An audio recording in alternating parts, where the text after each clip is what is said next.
even Canada, a country that is open and respectful and more welcoming towards immigration than any other G7 country, we are not immune to hatred and intolerance. And indeed, we have to continue to step up. And that happens on multiple levels. First of all, over the past many years, we've made real investments in security infrastructure to keep mosques and community centers and synagogues safe from attacks. But at the same time, we have to do a lot to change mindsets as well, to make sure that even as the government is strengthening laws against hatred, against hate speech, against online harms, but we're also involving all Canadians in being better allies. The vast majority of Canadians are positive, are not racist, are open to diversity. They know that diversity is a source of strength for our country. But we know there is an angry minority that unfortunately has been empowered in some ways by this pandemic, that has driven people online, that has made people fearful and angry to be able to exploit this hatred and this chaos. And that's where we need to do more, both as a government and as a country and as citizens. And that's why we're hosting these national summits, why we are working closely with the National Council on Canadian Muslims, and we are making sure that we take concrete steps, because it's not right that any Canadian should feel unsafe going for a walk in the evening in her own neighborhood. That's just not Canada. 48 churches. 48 churches have been vandalized or have had cases of arson. Many of these cases have led to the churches completely burning down. 48 churches. This, of course, is in the wake of the first discovery of the 215 graves at a residential school, and this has led to the attack on 48 churches. Yet, no, Christphobia isn't the problem here in Canada. Anti-Semitism is, and Islamophobia is. As we see here, weeks after the deadly attack in London, Ottawa hosts National Summit on Islamophobia today. The summit follows similar events addressing anti-Semitism. Canadian PM announces new security fund for at-risk communities, including for synagogues, Jewish schools, and institutions. I repeat, 48 churches have been attacked to date in the wake of the discovery of the graves at the residential schools. And in this case, we know who has been doing this. As I said on Twitter, this is exactly who I figured was doing this. Angry, white, anti-patriarchy girls who hate God. And here we are with the Trudeau government holding summits against anti-Semitism and Islamophobia, when Christphobia is the real problem in this country. So let's just completely break this one down and destroy this article for you today, guys. Weeks after deadly attack in London, Ottawa hosts National Summit on Islamophobia Day. All right, first of all, let's just start with that title, shall we? Weeks after deadly attack? How do they know this was a deadly attack? We know there has not yet been a trial for this young man. We know that the police have not even announced what a motive is at this stage. Yet, the CBC here is quite confident in coming out and completely calling this one an act of terrorism, guys. As I said here, there is still no motive for the London attack. Islamophobia is in the headlines despite new evidence emerging. And we'll talk about some of that new evidence, but before we do, may I point out the fact that this happened not so long ago. Terrorist attack on LGBTQ was an accident. The terrorist attack on Muslims in London, also an accident. Fort Lauderdale, Florida Mayor Dean Tranillis said that an incident on Saturday in which a pickup truck ran into a crowd at a pride parade, leaving one person dead, was a terrorist attack against the LGBT community, he said. This is exactly what it is. Hardly an accident. It was deliberate, it was premeditated, and it was targeted against a specific person. Well, as it turns out, ladies and gentlemen, this is entirely untrue. It turns out this, in fact, was an accident. And as I've been looking at the evidence in this case, that seems to be what's happening with the London terrorist attack as well. Plenty of evidence have come out that is not being covered by the mainstream news. You are simply not hearing this by the mainstream, so let me just give you a quick summation of the facts. When this young man called the police, he pulled over. He called out to a cab driver, rather, and he asked the cab driver to call 911. He said, "I've just hit some people. I've just killed somebody." The cab driver called the police. The police arrived. As they were taking the young man out of the police car, he called out to the cab driver asking him, "Hey, film this, and he was actually laughing at the time. Well, as I've stated in numerous videos, ladies and gentlemen, typically when you are asking somebody to film your arrest, you are doing so when you feel you are being arrested unlawfully, likely because the officer mentioned what he was being arrested for, at which point the nervousness and stressfulness of the situation caused him to burst out in laughter. The other facts of the situation, guys, his close friends have been interviewed. They said he's not Islamophobe. He's never said anything against it. His friends are from the Middle East. He even called one of his friends 3 days before this alleged attack, saying that he was having trouble with the steering in his new truck.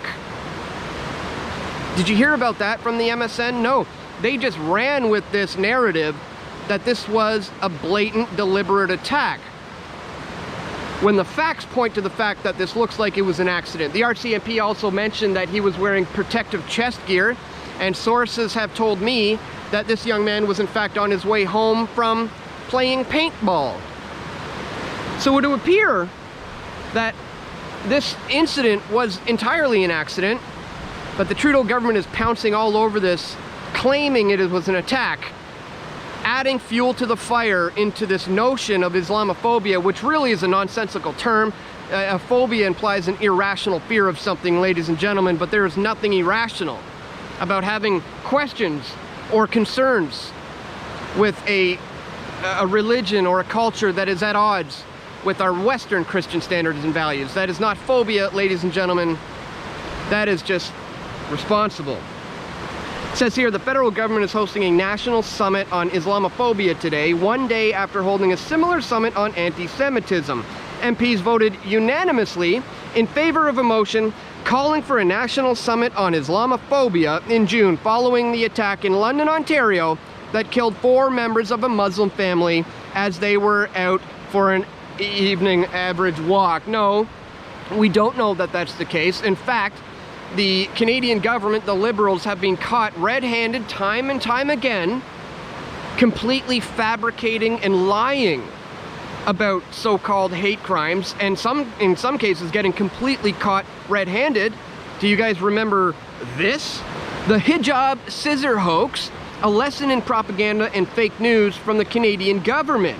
The Canadian government has just been caught producing fake news and propaganda of the worst kind. A story went viral involving a young Muslim girl who was allegedly attacked while walking to school, has turned out to be untrue and completely made up.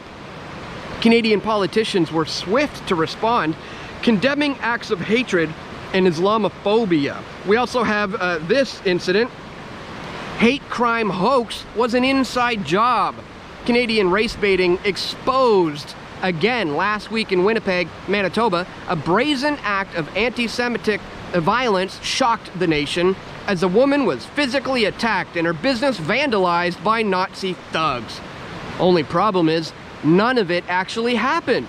It was all made up, a hoax perpetuated by the business owners themselves, who staged the elaborate attack by carrying out an inside job. And ladies and gentlemen, this is no different. The truth about the Muslim truck attack in London: Islamophobia is not your enemy. And in that video, ladies and gentlemen, I completely tore to shreds a speech that Jagmeet Singh gave in the House of Commons, completely fear-mongering, scaring the living daylights out of Canadian Muslims, having them believe there's a threat lurking around every corner, when, as we've shown time and time again, these cases have been shown to be untrue. And in the case of the London accident, I think history will look back on this and we will realize that we were being manipulated. But by the time that comes out, folks, the damage will already be done in the minds of the masses. They will already believe that we are under, you know, a systemic racist system where Islamophobia runs rampant. Ladies and gentlemen, the truth must be revealed. That is simply a lie.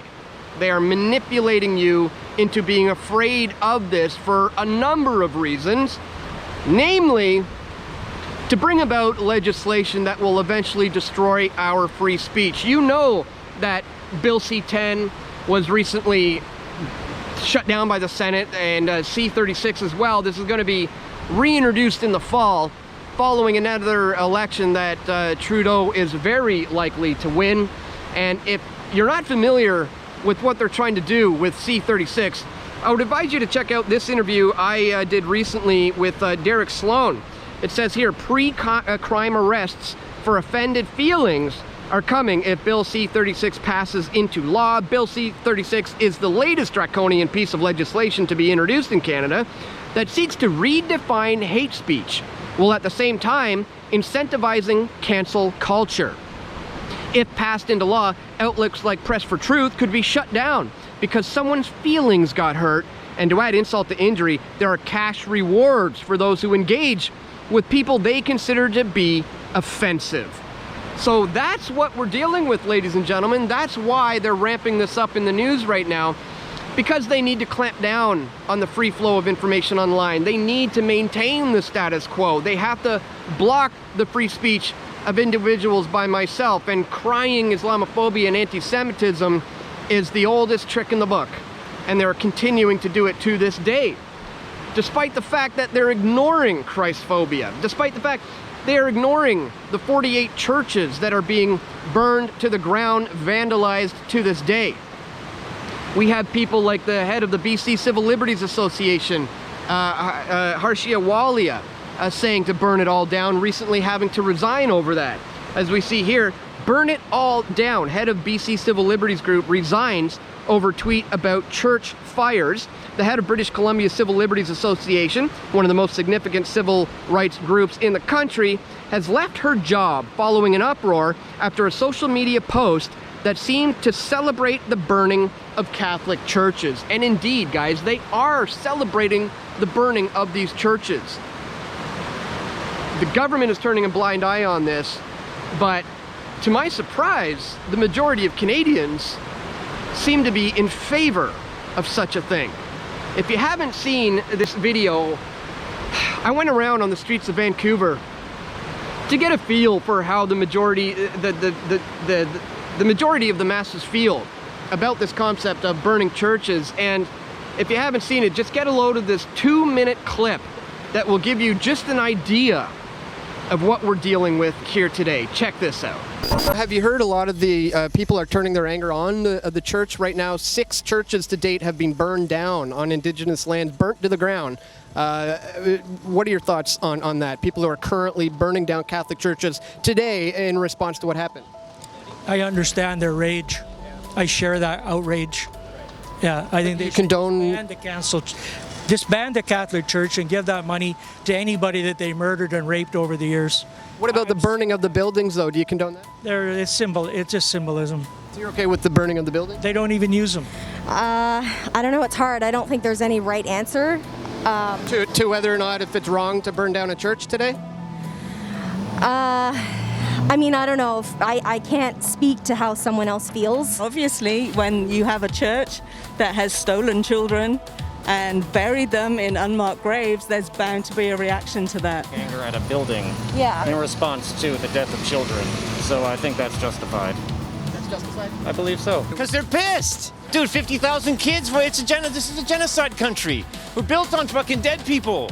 But do you condone burning churches? I could give a crap. 6 churches have just been burnt to the ground. Have you heard about that? Catholic, you condone or support burning churches? Absolutely. In today's society, Burn every single one of them down. I don't think anyone was hurt in the burning down of churches. I think they're burning down a symbol that has oppressed them for years. Right. So I mean, I don't think the destruction of property is usually warranted, but I understand that there's anger that people are feeling and they're trying to express themselves. Bunch of pedos. Everybody knows they're fucking pedos. Catholics are pedos. They put indigenous people in residential schools, man, and tortured them. Yeah, the Catholic Church, along with the government. You tell me whether that's right or not, man. That's very, very wrong. But I don't think burning down churches today is going to help anything. Down churches long time ago is a good move. So you think all of them should be continued to be burned down? No, not at all. I'll go burn that one down right there. So, as you can see, like the head of the BC Civil Liberties Association, who have now resigned, a great deal of Canadians feel the same way. Yet they will turn a blind eye to the truth about Islamophobia. It's not a thing. It's being completely made up by the Liberal government. It's being perpetuated by hoaxes and premature convictions, like the example of the young man in London, Ontario, with what appears to me to clearly be an accident. He hasn't had his day in court. Police haven't even said a motive. But as you see, they are grandstanding now, even holding summits to say just how bad this is, all in the face of Christianity, all while churches are being burned down. What did Trudeau have to say about the burning down of churches? He said literally, quote, "That's not the way to go." Yeah, that's not the way to go, all right, Justin. Guys, this is incredibly important for people to understand because, as I said, they will be using your fears in order to whisk through draconian pieces of legislation that will take away your free speech, not just the free speech of people you despise and the opinions you dislike, but someday your very own free speech as well. So it's of the utmost importance that we raise awareness about this today, guys. Islamophobia is a non-issue in Canada. Christphobia clearly is. And hopefully you guys can help me spread that message. Get that hashtag going in your tweets. Hashtag Christphobia. Christphobia is the real issue. Guys, if you appreciate my efforts to bring you this information, please don't forget to check us out at pressfortruth.ca/donate. Here's where you can contribute a one-time donation with PayPal. You can sign up as a Patreon member. You can contribute Bitcoin. You can send an e-transfer to dan@pressfortruth.ca. You can send cash or equipment or checks or simply just words of encouragement also to my P.O. box. Links are also located in the description below, guys. I want to thank everyone so much who has contributed to my efforts because God knows it isn't easy saying these things. I am being heavily attacked, you know, online, even in public. You know, people, I've been, for example, hit in the head with a bottle 3 times here in Vancouver, just walking around in the streets. It isn't easy going against the status quo. It's not easy standing up for Christ the King. If that's something you appreciate, ladies and gentlemen, please, once again, click that thumbs up button, share this video, and stay tuned. We're gonna have more video reports coming soon, God willing. This is Dan Dicks reporting for Press for Truth. We all want truth.